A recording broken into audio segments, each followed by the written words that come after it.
Ciao, ihr wunderschönen Menschen, willkommen im kleinen Modern Warfare 2 Match. Heute geht es ein bisschen um Metro 2033 und den Nachfolger Metro 2033,5.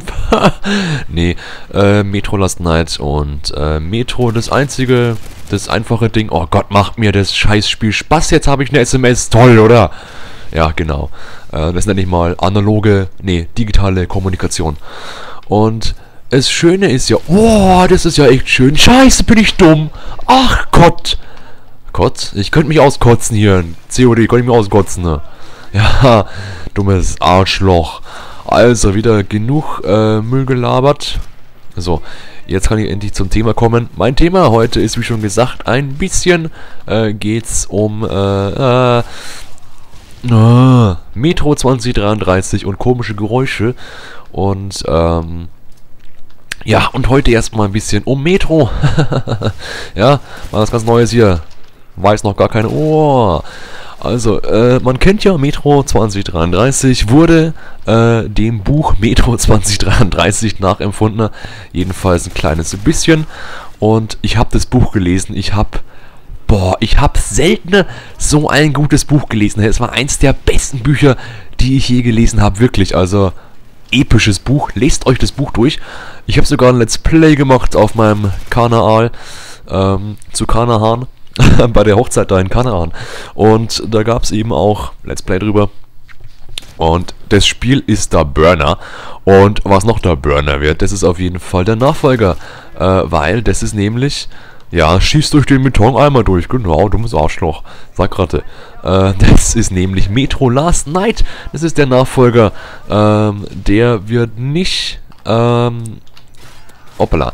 Der hat zum Glück nicht die Handlung des Buches Metro 2034, habe ich auch gelesen. Hat auch ein paar tausend Seiten, so 15.000 ungefähr. Ja, aber nur, wenn man es quer liest. Und das Buch fand ich aber nicht so gut. Also da war Teil 1 wirklich um Klassen besser. Wirklich sau episch war das Buch, Teil 1, Metro 2033. Und eben auch das Spiel Metro 2033 war der Burner.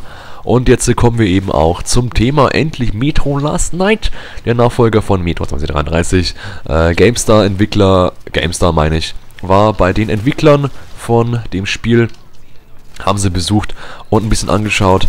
Und das ist so ziemlich geil, haben sie gesagt, weil ja einiges verbessert wurde aus dem Vorgänger. Bessere Grafik, natürlich schaut sehr hübsch aus, das ganze Spiel, sehr grafisch aufpoliert und hochgeschraubt und so. Ja, wunderschön alles.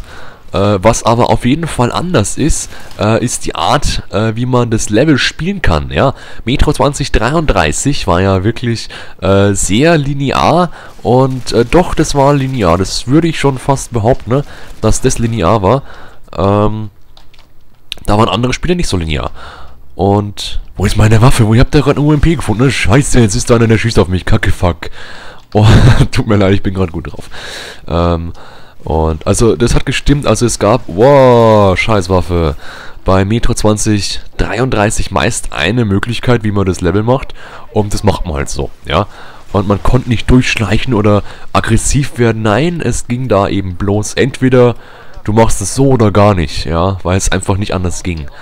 Jetzt ist es aber anders, zur Last Night, da ist es so gehandhabt, dass man durchaus entscheiden kann, wie man das Level macht. Man kann das Level entweder durchschleichen und somit keinen Gegner oder wenige Gegner töten, wenn, dann lautlos töten. Die gute Gentleman-Art, lautlos töten, ist auch viel cooler. Und es könnte man machen, oder man macht es auf die Rambo-brutale, ich sag ein böses Schimpfwort mit F, dich tot. Ja, könnte man auch machen. Beide Wege gehen und man kann mehrere Wege, also im Spiel auswählen. Ich gehe oben lang, unten lang, rechts lang, unten drunter zum Beispiel auch. Das gab es im Vorgänger auch nicht. Also im Vorgänger war wirklich ein Weg und der war halt fest, ja. Und das ist im Nachfolger nicht so. Das ist sehr gut gemacht, finde ich auch, dass es nicht so ist, weil es nicht so schön war. Und deswegen hat man auch jetzt die Möglichkeit, entweder, wie schon gesagt, Rambo oder Splinter Cell zum Beispiel. Jetzt denkt man sich, ja, warum soll ich jetzt hier durchschleichen? Das bringt mir doch eh nichts, das dauert eh bloß lange und das macht ja keinen Spaß. Ja, ich will ja sofort Action und nicht irgendwie durchschleichen, Kacke oder so. Ja, macht keinen Spaß? Nee, wenn man das Spiel schleicherisch... Hallo? Hallo? Wo ist jetzt der Scheißdreck? Natürlich. Wenn man das Spiel schleicherisch, also sehr, ja, Agenten, Dishonored-mäßig beendet oder einfach spielt, dann erhält man immer zu jedem Level, das man so gemacht hat, schöne Hintergrundinformationen, andere Informationen und so weiter und so fort. Also ein besseres Wissen einfach zu dem Spiel, also zu dem Level, zu der Geschichte einfach, weil die Geschichte ist saugeil. Die Geschichte wurde nicht irgendwie vom Metro-Nachfolger, nein, hey. Die Geschichte, die Storyline wurde gemacht, also entwickelt, hergestellt, geschrieben eben von dem Entwicklerteam und Dmitri Glukowski.